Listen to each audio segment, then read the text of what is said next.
2010 ഏറ്റവും മോശം നടനുള്ള അവാർഡ് മോഹൻലാലിന്. ഓൺലൈൻ വെബ് പോർട്ടലായ DoolNews.com ഏർപ്പെടുത്തിയതാണ് അവാർഡ്. വിജി തമ്പിയുടെ ഏപ്രിൽ ഫൂൾ ഏറ്റവും മോശം സിനിമയായി തെരഞ്ഞെടുത്തു.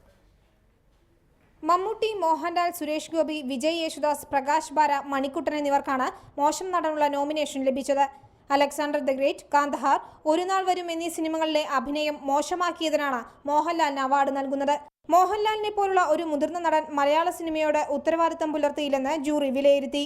അത്രയും പ്രതിഭയുള്ള ഒരു നടൻ മലയാള സിനിമയ്ക്ക് വളരെ ഒരു ഉത്തരവാദിത്തരഹിതമായ രീതിയിലുള്ള പടങ്ങളിൽ നിരന്തരം വരികയും ഇപ്പം ആരാധകർ എന്ന് പറയുന്നത് ഒരിക്കലും അന്ധകർ എന്നൊരു അർത്ഥ ആരാധകർ എന്ന പദത്തിനില്ല.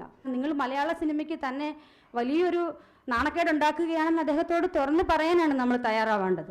ഏപ്രിൽ ഫുൾ ഏറ്റവും മോശം സിനിമയായും വിജി തമ്പിയെ മോശം സംവിധായകനായും ജഗദീഷിനെ മോശം തിരക്കഥാകൃത്തായും തെരഞ്ഞെടുത്തു. ബെസ്റ്റ് ഓഫ് ലക്ക് എന്ന ചിത്രത്തിലെ നായികമാരായ അർച്ചന കവിയും റീമ കല്ലിങ്കലുമാണ് മോശം നടിമാർ. സുരാജ് വെഞ്ഞാറമൂടിന് മോശം ഹാസ്യ നടനുള്ള അവാർഡ് നൽകും.